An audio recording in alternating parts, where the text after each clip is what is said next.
श्री ज्ञानेश्वर महाराज संस्थान कमिटी आळंदीच्या वतीनं मी पालखी सोहळा प्रमुख ॲडव्होकेट राजेंद्र बाबूराव माप नम्र विनंती करतो की सर्व वारकरी भाविक व नागरिकांना नम्र आवाहन करण्यात येते की इंद्रायणी नदीला मोठ्या प्रमाणात पूर आला असून आळंदी शहरात प्रवेश करणारे नदीवरील चारही पूल पाण्याखाली गेलेले आहेत।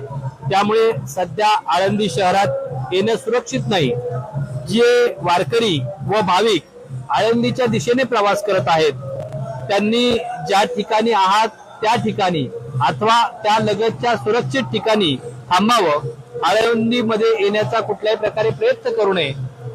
या ठिकाणी पुराची परिस्थिती पाहता आळंदी देवस्थाननं योग्य त्या सर्व दक्षता घेतलेल्या आहेत। महसूल प्रशासन असेल, पोलीस प्रशासन असेल, भाविक भक्त असेल, यांना नम्र आवाहन करण्यात येत आहे की आपण ज्या ठिकाणी असाल त्या ठिकाणी सुरक्षित थांबावं।